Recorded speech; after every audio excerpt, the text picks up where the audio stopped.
Hi guys, today I want to show you how to make this mini book using, or giving you the idea for using some free stuff that you can get basically anywhere to make this mini album. What it is all around the place you can get free postcards and other things of that nature, you know, which is a pretty hard card stock. And recently my boyfriend took me and my sister to this, well, it was a premiere of 8 short films that were an animation project from a school. And it was very, very awesome. And at that premiere, they had made these posters that they have shrunk down to kind of a postcard thing. And on the back there's a lot of writing about the school and about the projects. But I just thought all of the pictures on here are awesome. So I want to put that into an album. And how I'm gonna do that is to cover up the backs that has all of this writing on it. I want to cover that up so that I have the option of actually writing on here or putting photos here or whatever I want to do with it. I took a lot. I actually took 3 sets of cards. One to make a book for my sister, one to make a book for me, and one other set so that I had the option of turning it into something else or using it in a smash book that I want to make at some point. But what I want to do first is start by covering up the backs of my postcards. How I'm going to do that is taking my postcard and then this paper.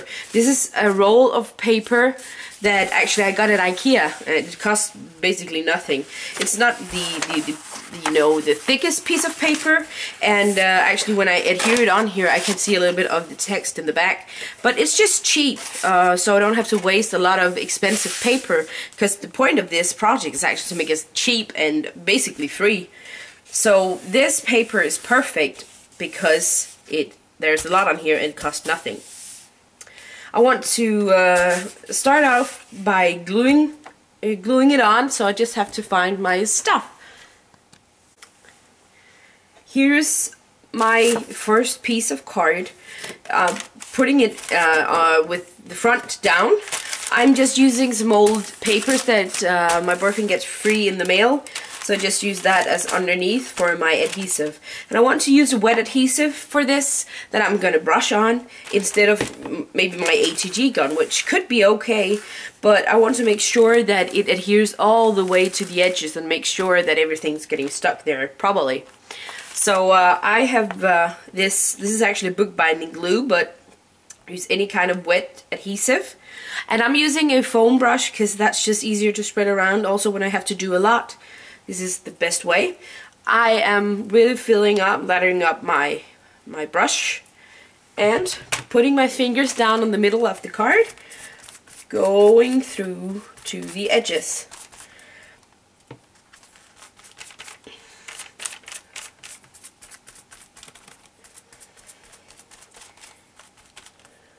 One thing that's important is that you get enough on there so that it will stick properly.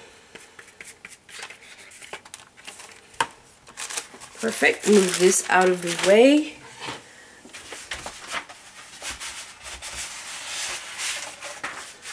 For the sake of the video, I cut some paper off.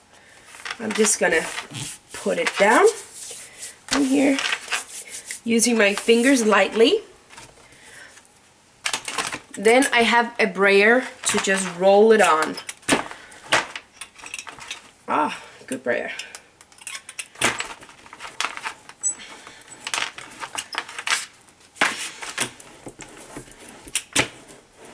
I'm turning over because then I can see that I get all the creases and all the wrinkles out and make sure that the corners get the attention that it will need.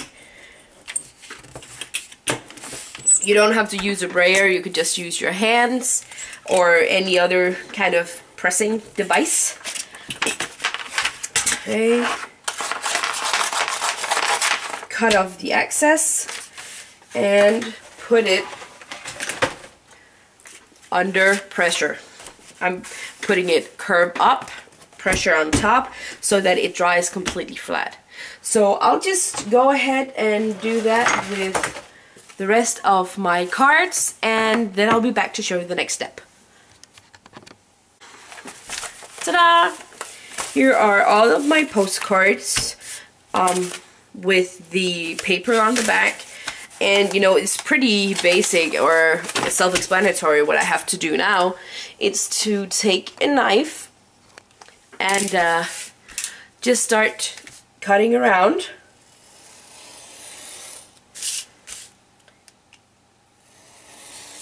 To get rid of all of the excess paper. I'm using a craft knife to do that. You can use a pair of scissors. You could use a ruler to make sure that you don't cut into your paper or whatever.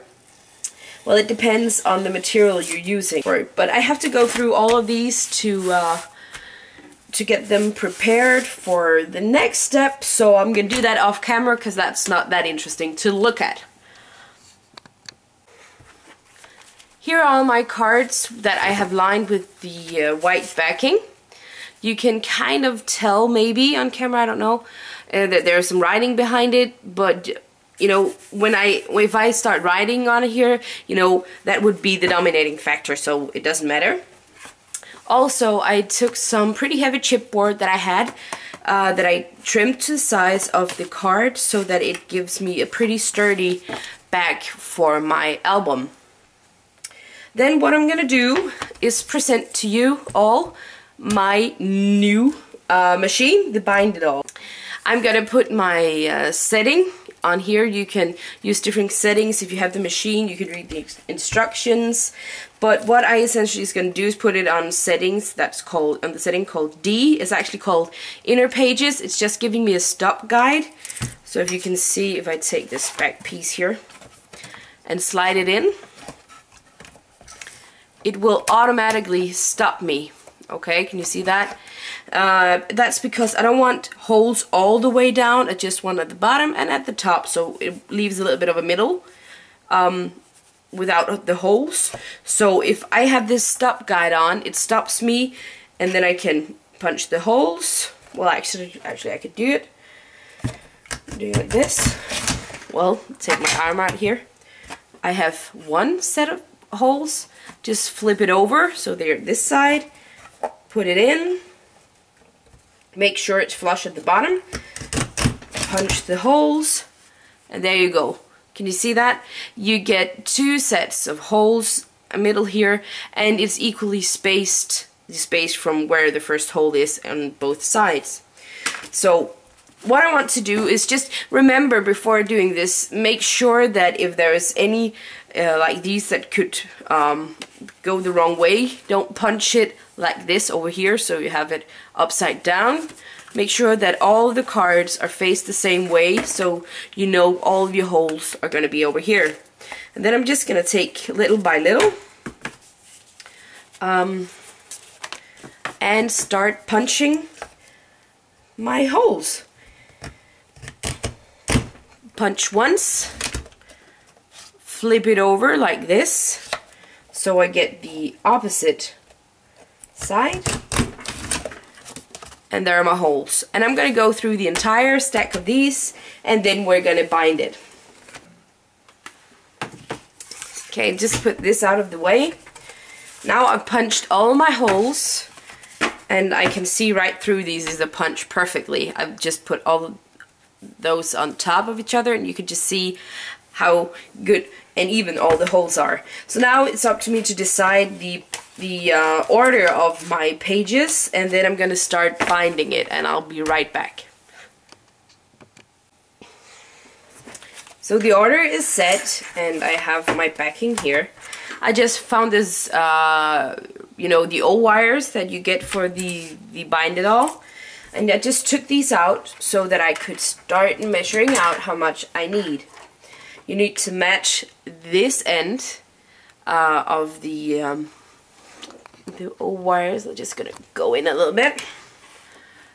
You can see here.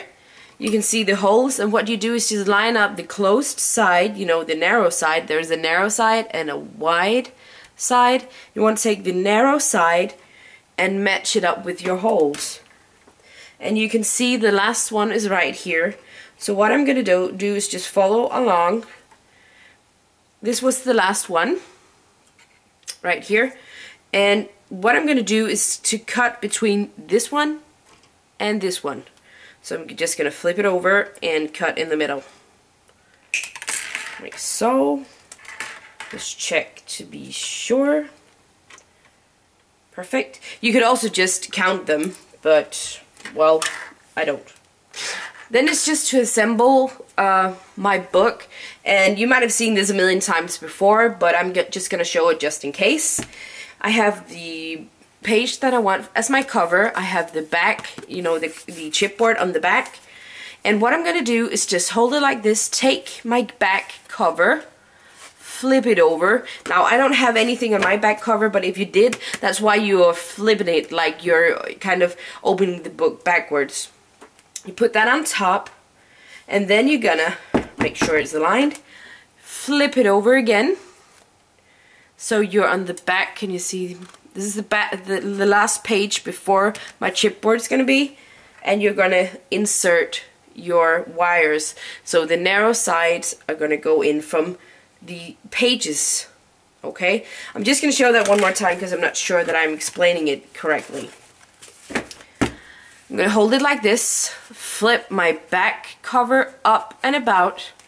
What you can also do, take the narrow side and push it through from the back.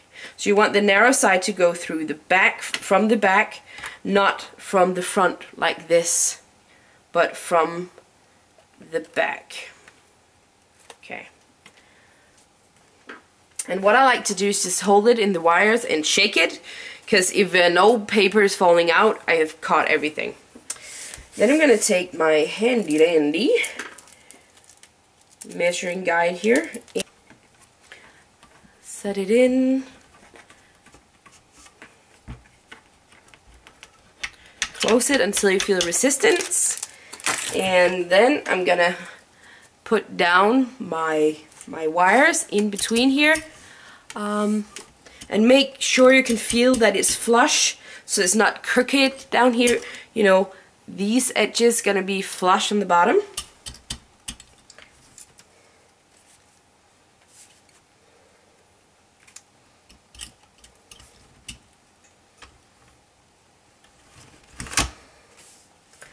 Perfect binding, and the same as to the others.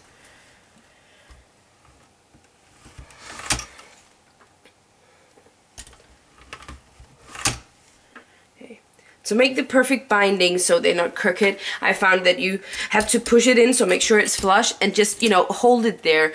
Give it a little bit of resistance when you're clamping it together. Then you're just gonna flip the back side to its own back, and what you're left with is a cool journal, or whatever you want it. So I hope you enjoyed, and I'll see you guys next time. Bye!